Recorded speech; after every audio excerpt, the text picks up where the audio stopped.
આઝાદી બાદ જ્યારથી મૂડીવાદી વ્યવસ્થાઓ ચલણમાં આવી ત્યારથી માણસના જીવનનું સૌથી મોટું લક્ષ્ય હોય છે કે કોઈ પણ ભોગે ધન સંપત્તિ કમાવવી. કેમ કે ધન સંપત્તિ વગર સમાજમાં, સંબંધીમાં, કોઈ પણ સામાજિક માળખામાં વર્તમાન જે અસ્તિત્વ ધરાવતા આપણા સામાજિક માળખા છે એમાં ક્યાંય તમને બિલકુલ મોભો, માન આ કશું મળે નહીં. આ એક સર્વવિદિત હકીકત છે જેનો આપણે સૌએ સ્વીકાર કરી લીધેલો છે. એટલે માણસ હંમેશા પહેલાં ધન અર્જિત કરવા માટે, માતા લક્ષ્મીને રીઝવવા માટે પ્રયાસરત રહે અને એના જીવનનું પ્રમુખ લક્ષ્ય લાગે કે ભાઈ એક વખત ધન અર્જિત થઈ જાય ને એટલે બધી જ સમસ્યાઓનું સમાધાન મળી જશે. કેમ કે જ્યારે નાણાં વગરનો નાથીઓ અને નાણે નાથાલાલ આ પ્રકારનો માહોલ હોય ત્યારે માણસને કોઈ પણ ભોગ, અને એને એમ થાય કે ધનવાન થઈ ગયા બાદ તો બધી સમસ્યાઓનું સમાધાન થઈ જશે. પરંતુ ધનવાન થઈ ગયા બાદ તરત જ માણસને કીર્તિની ભૂખ આવે. એટલે તમે જોજો કે જે માણસ ગામમાં ધનવાન થઈ જાય, સામાન્ય પરિવારનો માણસ હોય પરંતુ ધનવાન થયા બાદ એ તરત જ દાન કરવા લાગે, ગામમાં કથાની અંદર પૈસા નોંધાવે, ગામમાં નવરાત્રિની આરતીના ચડાવવાની અંદર પૈસા, એટલે મતલબ કીર્તિની ભૂખ. મેં તો ઘણા બધા એવા લોકો જોયા છે કે જે જવાનીમાં ખૂબ મહેનત કરી હોય અને પાછલી ઉંમરે અમથા અહીંયા મોટા મોટા જમણવાર કરે, કારણ કે કીર્તિની ભૂખ, પ્રસિદ્ધિની ભૂખ. એટલે અને આ પ્રસિદ્ધિ તમને રાજકારણ અપાવી શકે. એટલે રાજકીય પ્રવાહોમાં ખૂબ મોટી તાકાત છે મિત્રો. આજે બપોરે દેવાયત ખવડના ભાજપ પ્રવેશ, ભાજપ ગમન વિશે અટકળો થઈ રહી છે સમગ્ર મીડિયા જગતમાં. અને દેવાયત ખવડ રાજકારણમાં પ્રવેશ કરશે અને ખાસ કરી અને ભાજપમાં જવાની ખૂબ સંભાવનાઓ છે. આ સંભાવનાઓ ઉપર મોહર મારી છે એમના મામા રામકુભાઈ કરપડાએ. દેવાયતભાઈ પોતે ખવડ કાઠી દરબાર અને એમનું મોસાળ કરપડા દરબારોમાં. હા, એ જ કરપડા દરબારો, આલેખ કરપડા, જેમને સરલાના પાદરમાં એક જ ભાલાના ઘાએ માટી ભેગો થાજે એમ કહી દુશ્મનને જમીન દોસ્ત કરી દીધો હતો. એ જ આલેખ કરપડા જેમના શરીર પર અસંખ્ય પીડાદાયક ઘા હોવા છતાં પણ મહેમાનો ભૂખ્યા ન જાય, મહેમાનો કશુંબો લીધા વિના ન જાય, એટલા માટે થઈ અને એમને 48 કલાક સુધી એ ઘા અસહ્ય પીડા સહન કરીને ત્યારબાદ વાંચતા ગાજતા ચિતા ઉપર બેસી અને આ ફાની દુનિયાને અલવિદા કહી દીધી. એ જ આલેખ કરપડાના વંશજો એટલે કરપડા કાઠી દરબારો, રામકુભાઈ કરપડા એમના મામા. એટલે ખાનગી ટીવી ચેનલ દ્વારા એમના મામાશ્રીનું ઇન્ટરવ્યૂ લેવામાં આવ્યું અને એમાં એમને દેવાયત ખવડના રાજકીય પ્રવેશ અથવા તો ભાજપ ગમનની સંભાવનાઓ વિશે આજે એક ગર્ભિત ઇશારો કર્યો છે.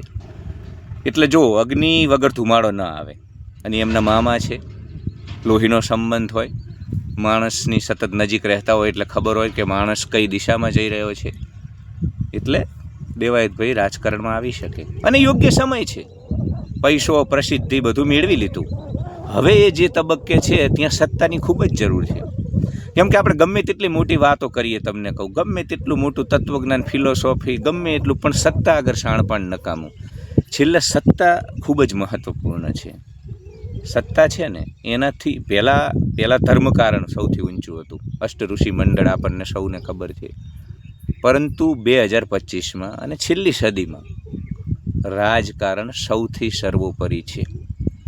તમારે સભ્યતા, સંસ્કૃતિ, સનાતન માટે પણ કશું કરવું હોય તો રાજકારણ જ અક્ષીર સાધન છે. 307ની નાબૂદી હોય, કાલ ઉઠીને કોમન સિવિલ કોડની સ્થાપનાની વાત હોય તો રાજકારણ જ તમને આવા સદીઓ સુધી ભારતની અંદર બદલાવ કરનારા કામો કરાવી શકે. અને આ તો ઠીક છે, હિન્દી અને બોલિવૂડ મૂવીઝની અંદર આ એક પ્રકારની ઇમેજ ઊભી કરવામાં આવી કે રાજકારણ એટલે ખોટું ને રાજકારણી એટલે આમ એવો મોટું પીઠ હોય ને મતલબ લાગણી વિહીન માણસ હોય, લોકોનું શોષણ કરતો હોય. આ પ્રકારની એક સ્ટીરિયોટાઇપ ઇમેજ ઊભી કરવામાં આવી છે. બાકી રાજકારણ તો તમારે ખરેખર સમાજમાં કશુંક બદલાવ કરવો હોય, ખરેખર સમાજ સેવા કરવી હોય, રાષ્ટ્ર માટે કશુંક કરવું હોય તો રાજકારણમાં પ્રવેશ કર્યા વિના, રાજનૈતિક પાર્ટીનો હિસ્સો બન્યા વિના, ડિસિઝન મેકિંગ જે લોકો નિર્ણય લે છે એનો હિસ્સો બન્યા વિના તમે ક્યારેય કશું ન કરી શકો.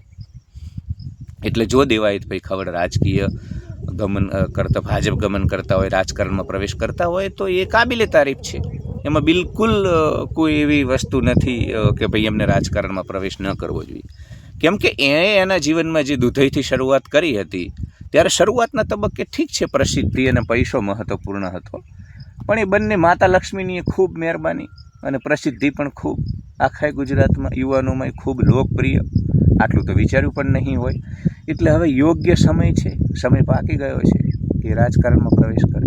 અને એમના મામા શ્રી રાજુ કરપડા પણ એમના મામાના જ દીકરા છે, જે આમ આદમી પાર્ટીના સ્ટાર પ્રચારક છે, આમ આદમી પાર્ટીના લોકપ્રિય જે ચૈતર વસાવા, ગોપાલ ઇટાલિયા જેવા યુવા નેતા છે, એમાં એ પણ ખૂબ જ યુવા લોકપ્રિય નેતા છે અને ગુજરાતના અનેક પ્રદેશોનો અત્યારે પ્રવાસ કરી રહ્યા છે. દિન પ્રતિદિન એમની લોકપ્રિયતા વધતી જ જાય છે.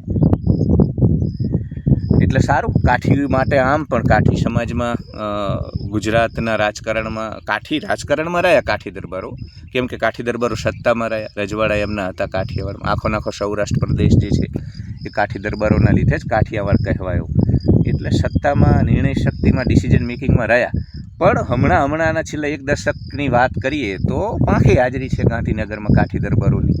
તો કદાચ રાજુ કરપડા જેવા યુવાનો, દેવાયતભાઈ ખવડ જેવા યુવાનો રાજકારણમાં આવે, સક્રિય રાજનીતિનો હિસ્સો બને તો ગુજરાત માટે, આપણા સૌના માટે આનાથી વિશેષ આનંદના સમાચાર બીજા કોઈ નથી. બીજું જે પ્રકારે એમના મામાને માત્ર એમના રાજકારણના પ્રવેશ અંગે નહીં, પણ દેવાયત ખવડ વારંવાર, એક તો યાર તમે છે ને મને બહુ આ કુરકુરે જનરેશનના, મેગી જનરેશનના બધા જે એન્કર છે ને એમને એક તો કાઠી દરબારો શું, ગરસિયા દરબારો શું, ક્ષત્રિયતા શું, એ કશી ખબર હોતી નથી. અને ખૂબ એકદમ ટિપિકલ ચીલા ચાલુ રીતે એ લોકો ઇન્ટરવ્યૂ લેતા હોય છે. એટલે મહેરબાની કરીને હું બધા જ મીડિયાવાળાને વિનંતી કરીશ, આ પ્રાઇવેટ ચેનલોને, કે તમે કાઠી દરબારોના કે ગરસિયા દરબારોના કોઈ મૂવીનો ઇન્ટરવ્યૂ કરો ને ત્યારે કોઈક વ્યવસ્થિત, આમ જગદીશ મહેતા જેવો માણસ યાર, કંઈક મતલબ કમસે કમ કોઈ પીઠ માણસને, એ તમારા 20-22 વર્ષના એન્કરોને એ હવે એમને એક તો પ્રશ્નો પૂછતા નથી આવડતું. વારંવાર દેવાયતભાઈ વિવાદોમાં આવ્યા, વિવાદોના કારણે કઈ રીતે વાત ગળે નથી, એ કઈ રીતે રાજકારણમાં આવી શકે. અરે ભાઈ, યુપી બિહારમાં તો જેટલા બધા બાહુબલી જ રાજકારણી હોય, સંત મહાત્મા ના હોય, હાથમાં કરતાલો લઈને આખો દિવસ ભજન ગાવાવાળા.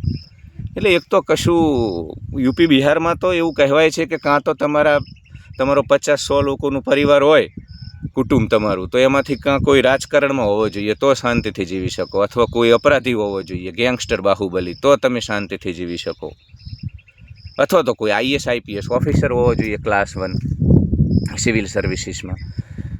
એટલે આ લોકો એક તો જ્યારે કાઠી દરબારો અને ગરાસિયા દરબારોના ઇન્ટરવ્યૂ કરે ને એ વખતે એ ખૂબ એ મોભો, એ જાજરમાનપણું, કશું ખબર નથી હોતી ઇતિહાસ વિશે. અને એમને એવા પ્રશ્નો કરવામાં આવે છે ને કે આપણને એમ થાય કે યાર શું, આપણને સુરુચિનો ભંગ થાય અને આમ એકદમ સંકોચ થવા લાગે. આપણને જોતાં એકદમ શરમનો અનુભવ થાય કે કેવા પ્રશ્નો પૂછવામાં આવે છે. એટલે એ વિવાદો વિશે પણ પ્રશ્નો પૂછવામાં આવ્યા. અને ઠીક છે, વિવાદો એ મને ખૂબ ગમ્યું. રામકુભાઈ કરપડા એમના મામાએ જે જવાબો આપ્યા કે ભાઈ દેવાયતભાઈ ખવડે સનાતનના ડાયરાના એમની તારીખ નોંધાઈ હોવા છતાં પણ બીજે ગયા, એ એમનો દોષ છે, વાંક છે. એ રામકુભાઈ કરપડાએ ખૂબ નિખાલસ ભાવે એનો સ્વીકાર કર્યો. પ્રથમ એમની વાતની શરૂઆત નહીં હતી, એ બતાવે છે એમનું કાઠીપણું, એમનું જાજરમાનપણું, એમની અંદરની ખાનદાની. અને ત્યારબાદ એમને કહ્યું કે બાકીની જે ઘટનાઓ છે, ચાહે રાજકોટની ઘટના હોય તો એમાં દેવાયતને વારંવાર સોશિયલ મીડિયા ઉપર અપમાનિત કરવામાં આવતા હતા. છનાથડમાં પણ ત્યારબાદ ખૂબ સોશિયલ મીડિયા ઉપર દેવાયતભાઈને અપમાનિત કરવામાં આવ્યા, ગાડી ડૂબાડી દેવામાં આવી, વગેરે વગેરે. તો જ્યાં અને સ્વર્ગસ્થ પ્રાતસ્મરણીય ઈશ્વરદાનના પુત્ર સાથેની જે જીભાજોડી છે એને લઈને પણ વાત થઈ કે ભાઈ એમાં પણ દેવાયતભાઈને વારંવાર સૂરજ દેવળની, કાઠી દરબારોની જગ્યા છે સૂરજ દેવળ, આધ્યાત્મિક ઉર્જા પુંજ છે, કેન્દ્ર છે, ત્યાંથી દરમિયાનગીરી કરીને સમગ્ર વિવાદને શાંત કરી દેવામાં. ત્યારબાદ કઈ રીતે દેવાયતભાઈને, એટલે મતલબ દેવાયતભાઈની સફળતા અને કારકિર્દી ની જે વિકાસ છે એને લઈ અને વારંવાર એમને લોકો દ્વારા ડિસ્ટર્બ કરવાના પ્રયાસ થયા છે, એમને વિચલિત કરવાના પ્રયાસો થયા છે. તો આ બધા વિશે ખૂબ રામકુભાઈ કરપડાએ ખુલીને વાત કરી છે. તો આવનારા દિવસોમાં 2027 તો આવી જ રહ્યું છે. અને આમ પણ ભાઈ તમે જ્યારે સાહેબ તમે પોલીસ સ્ટેશન જાઓ ને ફરિયાદ નોંધાવવા, ત્યારે તમને ખબર પડે કે સત્તા કેટલી જરૂર છે. તમે ગમે એટલા બુદ્ધિજીવી હોય, તમે ગમે એટલા મોટા પૈસાવાળા પણ હોય, તમને કહું, પણ સત્તા આગળ મેં કહ્યું ને, સત્તા સર્વોપરી છે, રાજકારણ સર્વોપરી છે. અને આપણે તો રાજ ઋષિ હતા જ ને, જનક રાજા જેવા, કે જે રાજ સત્તામાં રહીને પણ આ સંસ્કૃતિના કામો થયા છે. એટલે તમે જ્યારે પોલીસ સ્ટેશન જાઓ ને, ત્યારે તમને ખબર પડે કે અંતે સત્તા આગળ બધું નકામું છે. પૈસો સર્વોપરી છે 2025માં, નો ડાઉટ, મૂડીવાદમાં, પણ પૈસા બાદ સત્તા હોવી, પાવર હોવો, નિર્ણય શક્તિની અંદર સહભાગી થવું, આ પણ એટલું જ જરૂરી છે. એટલે એ હિસ્સો બને તો કાઠી સમાજ માટે અને ગુજરાત માટે પણ આવા યુવાનો રાજકારણમાં આવે તો ખૂબ જ આવકારદાયક. બીજા બધા સ્થાપિત હિત સમાન લોકો આવે પૈસાના જોરે, સંપત્તિના જોરે, એના કરતાં ગ્રાઉન્ડ ઝીરોથી ઊભા થયેલા દેવાયત ખવડ જેવા યુવાનો આવે, એ પણ આનંદની વાત છે. તો રામકુભાઈ કરપડા એમના મામાએ પુષ્ટિ કરી છે.